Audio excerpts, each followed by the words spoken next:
मुझे इसलिए मारा गया क्योंकि मैं मुसलमान हूं, तो उसको नंगे शब्द से बोल दिया जाता है ताकि उसको शर्म आ जाए। अगर 2027 से पहले इमरान मसूद और इकरा हसन ने अपने दोनों कामों के लिए माफी नहीं मांगी तो मुझे जीत के दिखा देना।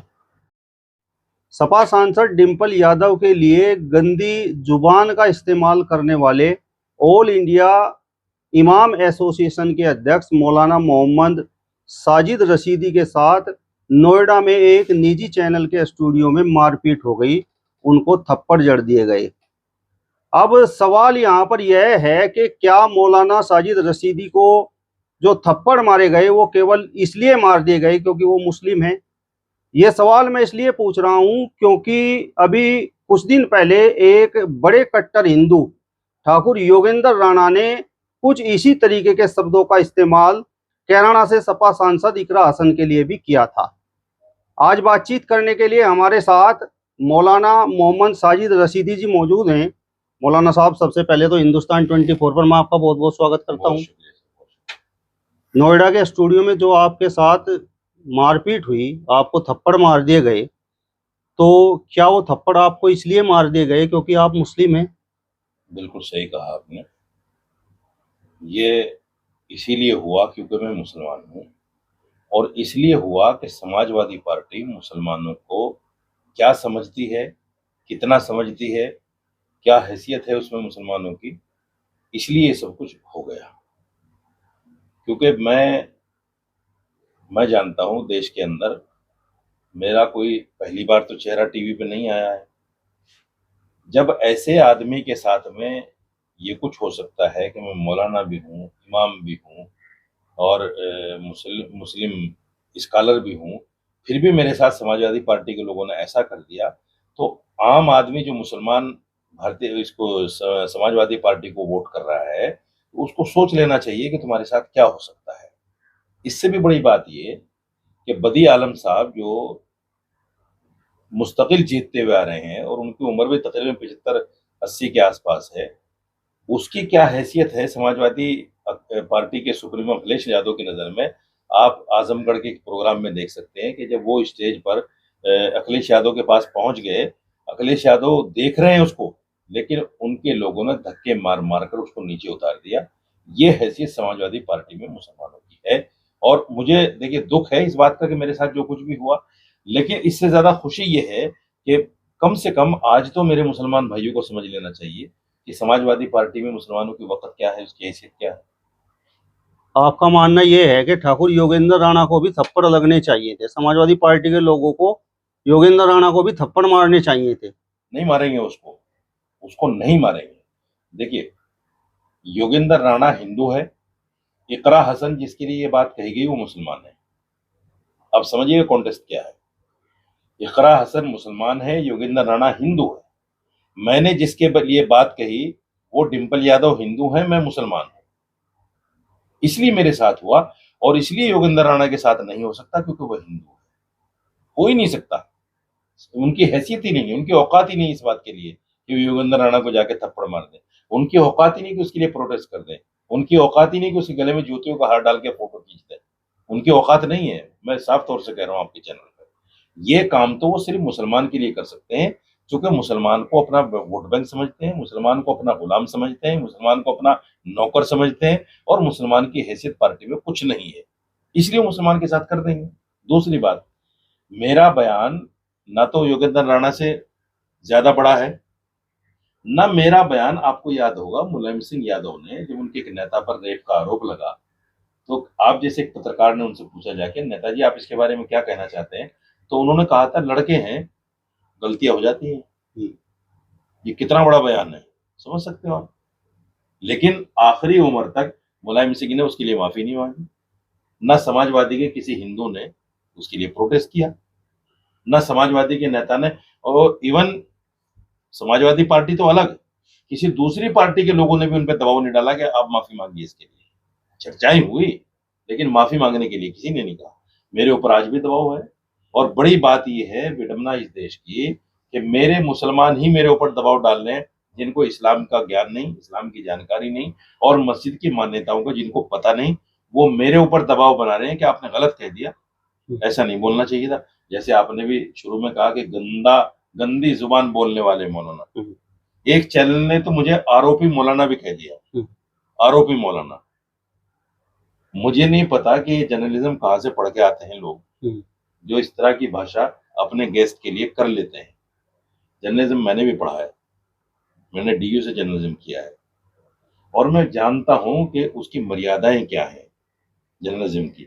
सवाल पूछने के लिए क्या कुछ होना चाहिए अपने पास, क्या कुछ नहीं होना चाहिए।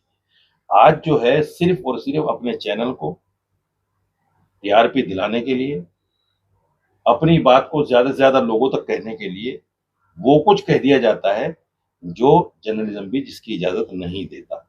आरोपी किस मुंह से कह सकता है आदमी? क्योंकि आरोपी का मतलब ये होता है कि जब आदमी को शक की बुनियाद पर उठाया जाए उसके बाद उसको कोर्ट में पेश किया जाता है। कोर्ट तय करता है कि ये आरोपी है या नहीं है, उससे पहले कोई उसको आरोपी नहीं कह सकता। इसलिए चल रहा है देश में चल रहा है। जिस साड़ी को हिंदू संस्कृति माना जाता है और जिस साड़ी को हिंदू धर्म की देवियां भी पहने हुए फोटो में आप देख सकते हैं, उसी साड़ी को पहनकर डिंपल यादव वहां मस्जिद में बैठी हुई थी और आपने उसे नंगी बोल दिया, तो क्या ये बात चुभने वाली नहीं है? देखिए, मेरा एतराज साड़ी पर नहीं है, मेरा एतराज साड़ी पे है ही नहीं, ना मेरा एतराज डिंपल यादव के मस्जिद जाने पर है। मेरा एतराज तो इस पर है कि जिस अवस्था में वो बैठी हुई थी उनके बदन का हिस्सा दिख रहा था और औरत का पूरा हिस्सा और मर्द का यहां से लेकर यहां तक का हिस्सा, हम इसको सतर कहते हैं। सतर का छुपाना इस्लाम में फर्ज ऐन है। अगर कोई आदमी नहीं छुपाएगा तो जैसे मैं नमाज पढ़ रहा हूं और कोई आदमी इससे नीचे का हिस्सा खोल के बैठ जाए या खुल जाए उसका और मेरी नजर पड़ जाए तो नमाज भी टूट जाएगी मेरी। तो डिंपल यादव ने गलती कर दी। डिंपल यादव ने वो गलत किया और मैंने उसको उस अवस्था को कहा है कि ये अवस्था अध नंगी जिसको कहा जाता है, इस अवस्था में बैठी है, वो गलत है। बुर्का पहनकर जाना चाहिए था। नहीं, बिल्कुल नहीं। जब वो पूजा करती हैं अपने मंदिर में जाके, जब वो या अपने घर में ही अगर वो उनके अपने जो मंदिर हैं पूजा करती हैं उसमें जाके, तो आपने देखा होगा कि वो सर पे पल्लू भी रखती होंगी और पूजा का ये प्रावधान भी है कि मर्यादा को सामने रखते हुए आप ऐसे तो नहीं कि कैजुअल कपड़ों में जाके जो है अगर आपने टी शर्ट और कुछ और पहना हुआ जाके आप पूजा भी शुरू कर देंगे। आप पूजा करेंगे तो उसमें प्रॉपर विधान होता है। मेरा कहना ये है कि आप सर पे पल्लू रखते और जो मस्जिद की मर्यादा है उनको पूछते उससे जो इमाम है। गलती तो उसकी है सबसे बड़ी कि उसने बताया नहीं। अगर उसने नहीं बताया तो एक आप मामूली आदमी नहीं है, आप मामूली लेडीज नहीं है, आपके ऊपर सवाल उठना लाजमी था क्योंकि आप एक सांसद हैं। आपको इन मर्यादाओं की जानकारी होनी चाहिए। अगर जानकारी नहीं थी तो आपको जानकारी लेनी चाहिए थी। मुजरिम अगर वो है जिसने नहीं बताया तो मुजरिम आप भी हैं क्योंकि आपने जानकारी नहीं ली। आप एक समाज को रिप्रेजेंट करती है, मुस्लिम समाज को 80% लोग आपको वोट करते हैं, आपको ये पता नहीं मस्जिद में जाना कैसे है। असल तो मैं मानता हूं, देखिए इस्लामिक नुक्ता नजर से मस्जिद में इस तरह से जाकर बैठना, चाय नाश्ता करना, वहां फोटोबाजी करना, ये सभी गुनाह है, हराम है, ये गलत है। अगर आप गए थे, आपने विजिट किया मस्जिद को, विजिट करने में बुराई नहीं है, आप विजिट करिए, देखिए, उसके बाद में कमरे में आके बैठिए, बात कीजिए, कौन मना कर रहा है। इस्लाम में तो ये भी लिखा हुआ है, कुरान में ये भी लिखा हुआ है कि चाहे वह आदमी हो या औरत हो, उसे अपनी नजरें नीची रखनी चाहिए, एक दूसरे को देखना ही नहीं चाहिए। न औरत आदमी को देखेगी और न आदमी औरत को देखेगा तो नजरें गलत होंगी ही नहीं। तो मौलाना साजिद रशीदी ने डिंपल यादव की नंगी पीठ को किस तरीके से देख लिया? कितना अच्छा सवाल किया आपने। धर्मेंद्र यादव ने जिस फोटो को खींच के वायरल किया, आपने उस पर तो सवाल नहीं किया कि भाई उन्होंने वो पीठ की तरफ से क्यों फोटो ले लिया उसका। एक औरत थी, सामने से भी तो ले सकते थे। गलती ये मेरी है कि फोटो पे मेरी नजर पड़ गई। मेरी मस्जिद में कौन किस अवस्था में बैठा है मैं इस पर भी बात ना करूं। आप मस्जिद में बैठे हैं, चाय नाश्ता करें, फोटोबाजी करें, आपके लिए जायज है। आपने उस फोटो में भी नंगापन देखा? मैंने इस्लामिक नुक्ता नजर से मस्जिद की मान्यताओं, उसकी मर्यादाओं के हिसाब से उसको गलत बताया कि गलत है, नंगापन है। और देखिए, साध्वी ऋतंबरा जो एक बड़ा चेहरा है और बाबरी मस्जिद मामले में उनका बड़ा नाम था, और आज भी उनको हिंदू धर्मगुरु या हिंदू लोग अच्छी नजर से देखते हैं। उन्होंने बाकायदा हिंदू स्त्रियों के लिए कहा है, मैं आपको वीडियो दे दूंगा, कि नंगा होकर पैसा कमा रही है। ये एक ऐसा वर्ड है जो समाज में, गांव देहात में, उस बच्ची को भी हम कह देते हैं जिसके सर पे पल्लू नहीं होता, क्योंकि गांव देहात में एक मान मर्यादा होती है, बड़े छोटे का सम्मान होता है। हमारे यहाँ बहू बेटियां नंगे सर नहीं घूमती। आजकल थोड़ा सा फैशन आ गया गांव देहात में भी, लेकिन फिर भी मुस्लिम जो लोग हैं उनमें तो आज भी कम से कम इस चीज का है कि जब बच्ची जवान हो जाती है तो वो पल्लू लेके रखती है, सर पे ओढ़ना रखती है। अगर वो सर पे ओढ़ना रखे तो उसको कह दिया जाता है, ओढ़ना रख ले, कहाँ नंगी घूम रही है। इसका मतलब ये थोड़ी होता है कि वो नंगी होती है, बिल्कुल। इसका मतलब ये होता है कि उसको मर्यादा याद दिलाई जाती है। मैंने भी नंगा कह के उनको मर्यादा याद दिलाई मस्जिद की, कि इस्लाम नहीं कहता आपको कि आप इस हालत में बैठो जाके वहां। साध्वी ऋतंबरा ने तो अपने बयान पर माफी मांग ली है, तो मौलाना साजिद रशीदी अपनी बात पर खड़े हुए हैं। मैं इसलिए अड़ा हुआ हूँ, देखिए मैं इसलिए अड़ा हुआ हूँ कि जिसके लिए मैंने बात की, उन्होंने तो जो फिल्मों में काम करते हैं औरतें, उनके लिए कह दी वो बात। हालांकि उनके ही हिंदू लोग, उनके ही जानने मानने वाले लोग सामने आगे उनका वो करने लगे। मैंने जो कही है उस लेडी के लिए कही है जो सांसद है, जो एक पार्टी की सुप्रीमो की वाइफ है, जिस पार्टी को 80% मुसलमान वोट करता है।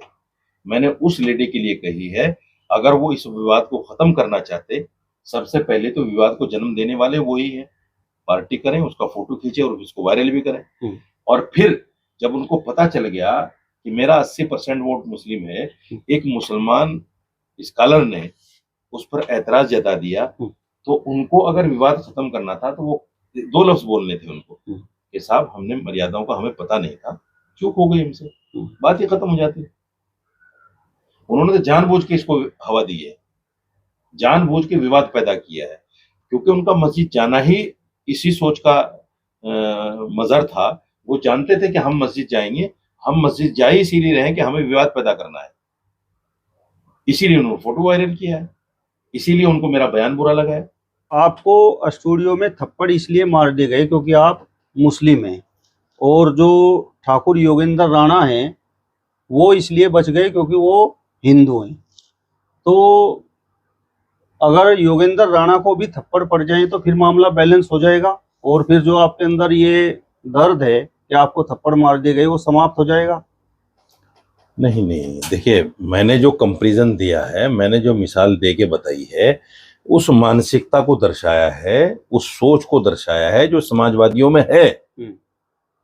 मैं ये नहीं कह रहा हूं कि भाई आप जो है उसको थप्पड़ मार दो तो मैं माफी मांग लूंगा, क्योंकि मेरे और उसके बयान में बहुत अंतर है। उसका बयान बड़ा खतरनाक है। वो कह रहा है मैं शादी करूंगा उससे। एक तो हिंदू धर्म में 2 शादी जायज नहीं है, तो कैसे कर लेगा भाई, तो शादीशुदा है। दूसरे, आप एक चुनी हुई सांसद को शादी करने की बात कर रहे हैं, और उसके बाद दोबारा वीडियो भी भेज रहा है बना के कि मैंने तो प्रपोजल दिया है, वो मना भी कर सकती है। अबे पागल हो गया, तो किसी को प्रपोजल दे दिया जाएगा? तेरी एज कहाँ, उसकी एज कहाँ, तू कहाँ, वो कहाँ, कहाँ गंगू तेली और कहाँ राजा भोज। तो ये जो मैं सिर्फ एक मिसाल दे के बता रहा हूं। मेरा बयान तो इस्लामिक मान्यताओं के हिसाब से 101% सही है।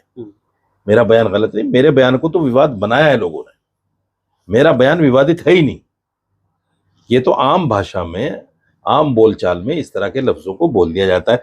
एक पुरुष अगर कच्छा बनियान पहन के आ जाए और औरतें खड़ी हों, हालांकि वो नंगा नहीं है, लेकिन बोल देते हैं उसको, मैं कहां से नंगा चल के आ गया, औरतें खड़ी, शर्म नहीं आ रही है?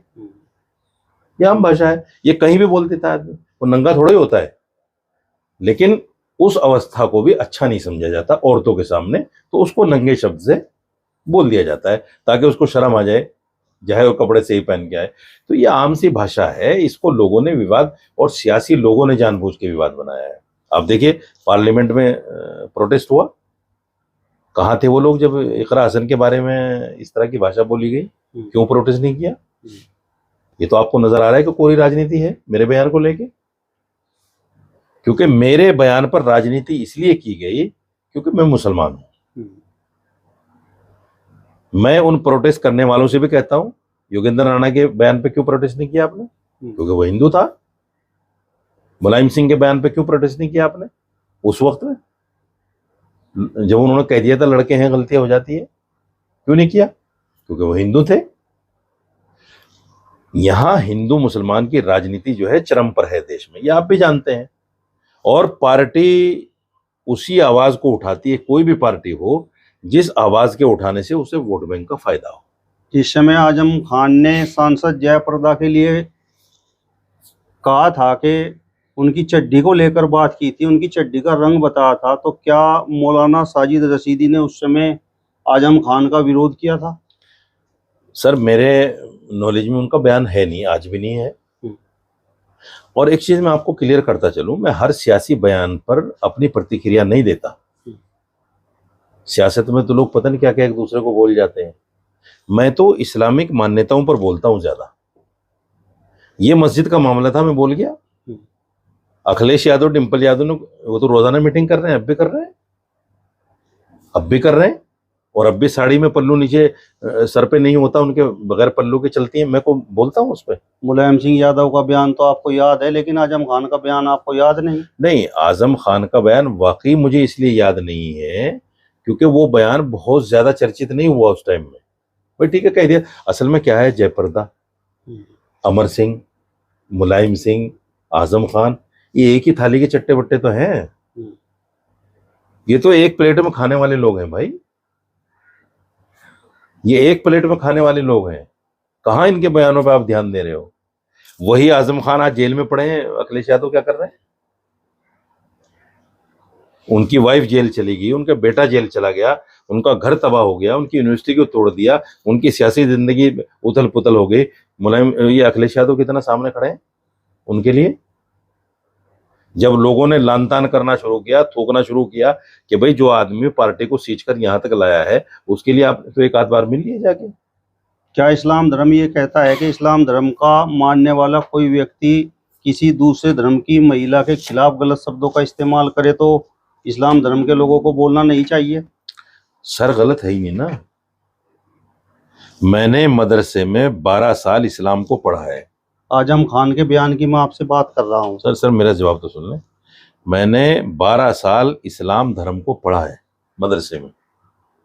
मेरा ये कर्तव्य है, मेरा ये फर्ज है, मुझ पर यह वाजिब है कि अगर इस्लाम धर्म के खिलाफ, मस्जिद के खिलाफ कोई भी अमर्यादित बात देखूं तो उस पर बोलूं। मेरा तो यह कर्तव्य है और संवैधानिक अधिकार है। तो अगर मैंने बोल दिया, ऐसा कौन सा कोहराम मच गया?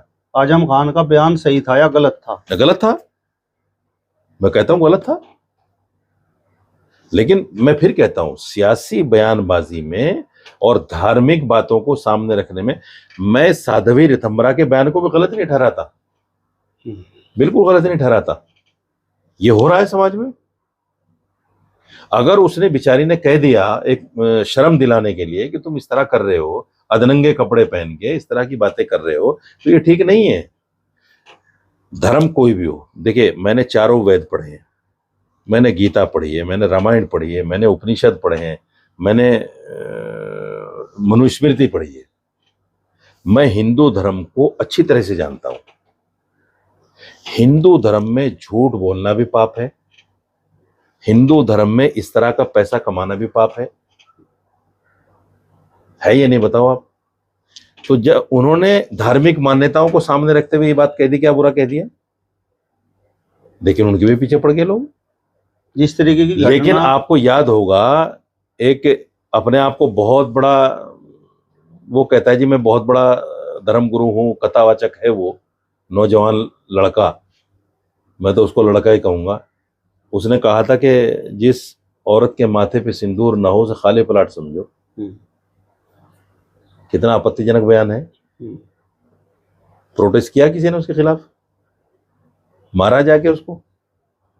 प्रोटेस्ट किया कहीं, फोटो वोटो फूके उसके? कुछ नहीं हुआ, क्योंकि वो कहने वाला हिंदू। उसने, अनिरुद्ध आचार्य ने क्या कहा कि जो 25 साल से ज्यादा की औरतें हैं वो 4 जगह मुंह मार के आती हैं। 25 साल से कम? नहीं नहीं, जो 25 साल की औरतें हो गई, 25 साल जिनकी एज हो गई, तो वो इस उम्र में 4 जगह मुंह मार लेती हैं। उनका मकसद ये है कहने का। हालांकि अगर समाज की आप असली हालत को देखो तो उन्होंने गलत नहीं कहा। एक एक लड़की, मैं दिल्ली की बात कह रहा हूं, 4-4 5-5 बॉयफ्रेंड रखी हुई है,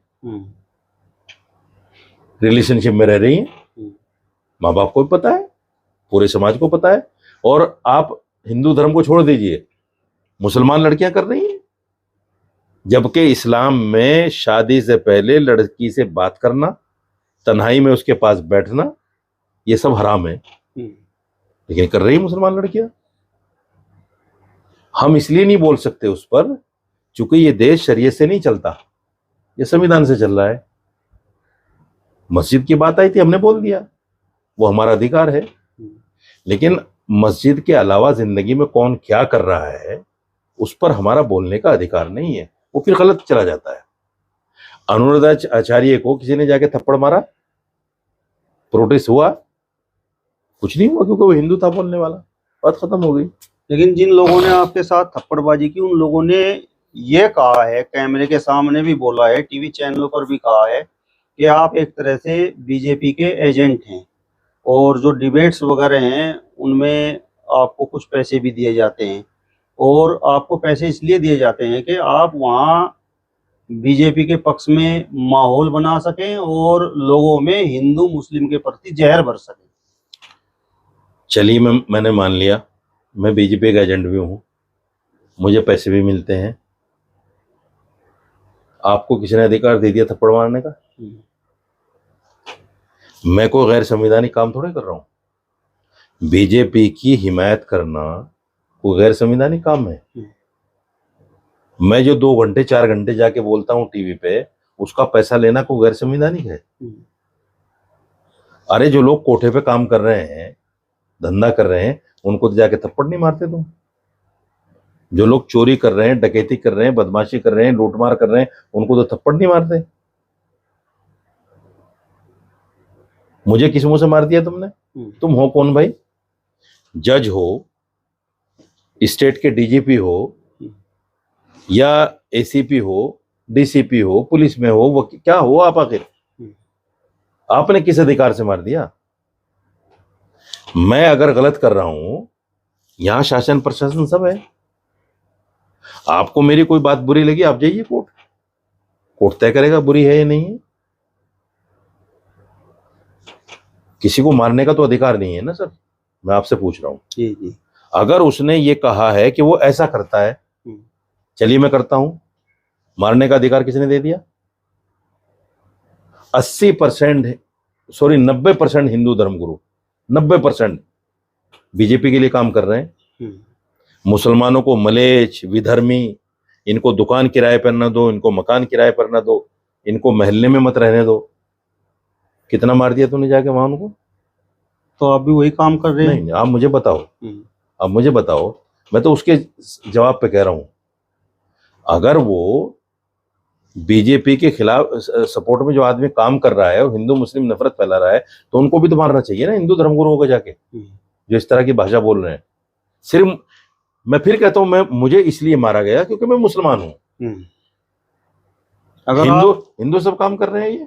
अगर आप मुसलमान हैं और आपका ये संगठन भी बहुत बड़ा है, पूरे देश में आपका ये संगठन है जिसका नाम भी है ऑल इंडिया इमाम एसोसिएशन, और आप उसके अध्यक्ष भी हैं, तो आपके साथ ये जो घटना घटी है उसके बाद कितने मौलानाओं के आपके पक्ष में बयान आए?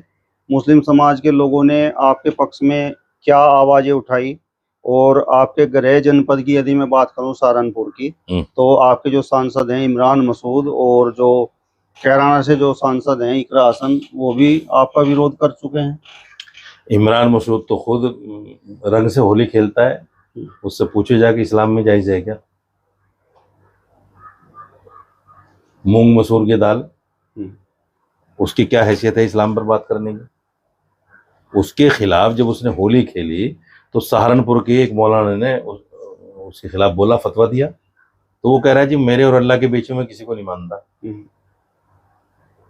जो आदमी नबी को न माने, जो बीच में है अल्लाह के और उसके, जो मैसेंजर ऑफ गॉड थे हमारे 1,24,000, उस पर तो ईमान लाना मुसलमान के लिए जरूरी फर्ज है।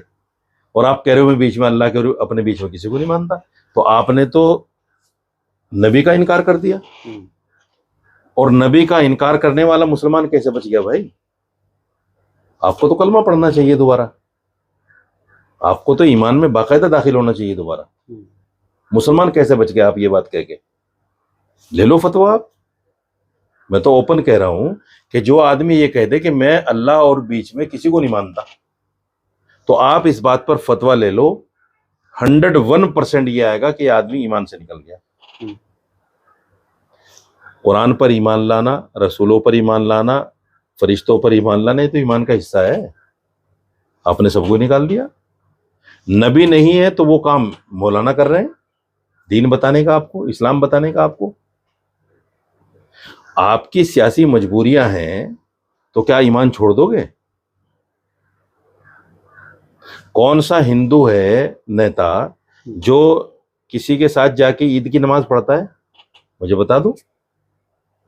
ईद में आता है, बधाई देता है, आपको भी जाके बधाई दे देनी चाहिए, मिठाई खा लेनी चाहिए, अच्छी बात है। होली कैसे खेल लिया आपने? ये तो जायज नहीं। मुसलमान को अपनी दोस्ती साबित करने के लिए होली खेलना पड़ेगा? मुसलमान को अपनी दोस्ती साबित करने के लिए मूर्ति पूजा करनी पड़ेगी, जो इकरा हसन ने किए जाके? हम ये साबित करने के लिए कि हिंदू हमारा दोस्त है, हम हिंदू के दोस्त हैं, पूजा करेंगे जाके? धर्म यही कहता है? धर्म तो नहीं कहता ये, ना हिंदू धर्म कहता ना मुसलमान धर्म कहता। हिंदू है तो हिंदू धर्म पे अमल करो, मुसलमान है तो मुसलमान धर्म पे अमल करो। ये कौन सी बात कि जहां देखी तवा पर आज वही गुजारती सारी रात? ये तो इस्लाम थोड़ा ही है, ये तो मौका परस्त हो आप। फिर आप वोट के लिए इस्लाम को भी आपने एक साइड में लगा दिया, धर्म को भी। फिर आप मुसलमान नहीं बचे। सोचो अपने आप को। मैंने इकरा हसन से खुद कहा कि मौलवी जो है नाराज है आपसे, उसने मना किया कि मैं माफी नहीं मांगूंगी। तो बताओ इस्लाम कहाँ है? इनको तो अपने गिरेबान में झांकना चाहिए। मेरे खिलाफ बोल के माइलेज ले लिया। कहां चली गई थी इकरा हसन जब उसके खिलाफ बोला गया? उसको धरना देना चाहिए था पार्लियामेंट में। कोई ना आता साथ में, खुद बैठ जाती अकेले कि साहब मैं जब तक नहीं उठेंगे, जब तक ये गिरफ्तार नहीं होगा। आप तो एक एमपी हो, आपकी आवाज ऐसी तो है नहीं कि भाई कोई नहीं सुनेगा।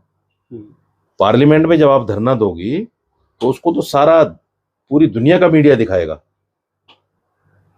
क्योंकि आप एक बड़ा चेहरा हो, समाज की प्रतिनिधि हो। मौलाना का बहिष्कार कर दो। आपने संविधान को पढ़ा हो तो मुझे बता दो कौन सा क्लॉज है संविधान में जो मेरा बहिष्कार करने की बात कर रही हो आप तो पढ़ी लिखी हो। मैं सवाल कर रहा हूं उनसे कि आप मुझे आप ही के चैनल पे बता दें कि संविधान के फला क्लोज में, फला आर्टिकल में ये लिखा हुआ है कि हम किसी भी समाज के लोग किसी भी आदमी का बहिष्कार कर सकते हैं। बता दो कहां लिखा हुआ है? किसी को अधिकार ही नहीं है बहिष्कार करने का। आपने बोल दिया टीवी में माइलेज लेने के लिए कि ऐसे मौलाना का तो बहिष्कार होना चाहिए। और मैं आपके हक में बोल रहा हूं, मेरी कोई बाइट ऐसी नहीं है टीवी पे जिसमें मैंने इकरा हसन का नाम लेके ये ना कहा हो कि जो उसके साथ हुआ वो गलत हुआ, और आप मेरे खिलाफ बोल रही हो। ये आपकी सियासी मजबूरी है, ये आपकी गुलामगिरी है उनके लिए जिस पार्टी से आप आते हो। इतना भी आदमी को गुलाम नहीं होना चाहिए, इतना भी गुलाम नहीं होना चाहिए। मैं अगर किसी पार्टी में हूं, मैं धड़ल्ले से कहता हूं, मैंने कह दिया बीजेपी वालों से कि मैं मुसलमान के लिए बोलूंगा, बिल्कुल बोलूंगा।